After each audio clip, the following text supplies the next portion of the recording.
আমাদের গ্রামের কেউ রোজা রাখে না। রোজা রাখা তো দূরের কথা, এক ওয়াক্ত কেউ নামাজও পড়ে না।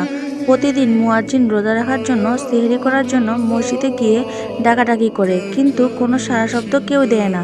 তো মুয়াজ্জিন সাহেব হতাশ হয়ে আল্লাহর কাছে দোয়া চাইল, আল্লাহ, এই গ্রামের সবাইকে তুমি হেদায়েত দান করো। আমি এখন কি করব, একটা রাস্তা দেখাও।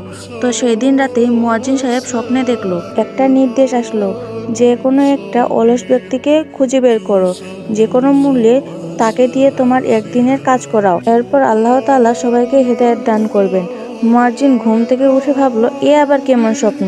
যাই হোক, স্বপ্ন অনুযায়ী সে পরের দিন সকালে খোঁজাখুঁজি শুরু করলো। গ্রামের সবচেয়ে অলসের শিরোমণি কুদ্দুস মিয়াকে দেখতে পেলেন।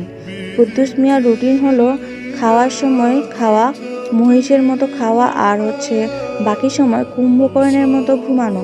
মুয়াজ্জিন তাকে বললেন, কুদ্দুস মিয়া, একদিনের জন্য সেহরির সময় মাইকে ডাকতে হবে। কুদ্দুস হাই তুলতে তুলতে বলল, পাগল নাকি চাচা, ঘুমের সময় ডাকাডাকি আমার দ্বারা হবে না। মুয়াজ্জিন তুরুপের তাস চালালেন, এক রাতের জন্য 1000 টাকা দেব। টাকার কথা শুনে কুদ্দুস মিয়া রাজি হলো। কুদ্দুস মিয়া ভাবলো, বসে বসেই তো চিল্লাতে হবে, এ আর কি।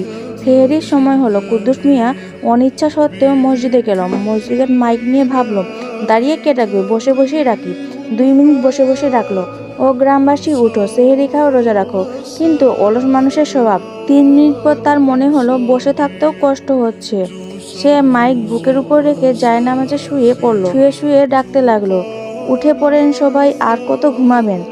ডাকতে ডাকতে কুদ্দুস মিয়া গভীর ঘুমে তলিয়ে গেল।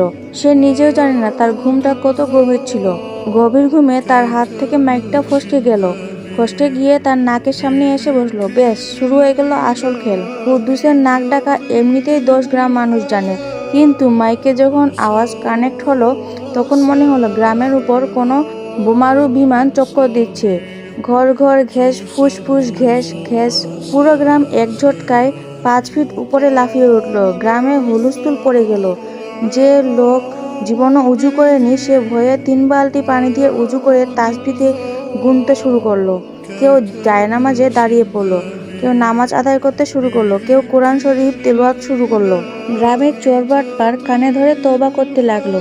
সবাই মনে করলো আসমান আর জমিন এক হয়ে গেল। গ্রামের প্রতিটি ঘরে তখন মরণপণ ইবাদত শুরু হয়ে গেছে। কেউ ভাবছে আজই শেষ রাত, জান বাঁচানো ফরজ।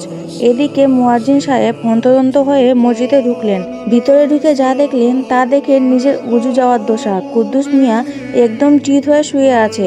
নাক দিয়ে ব্যান্ড পার্টির মতো আওয়াজ বের হচ্ছে। নিঃশ্বাস ছাড়ার সময় মাইকটা তার নাকের উপর নড়ছে। তিনি সাহস করে কুদ্দুসের নাকের উপর থেকে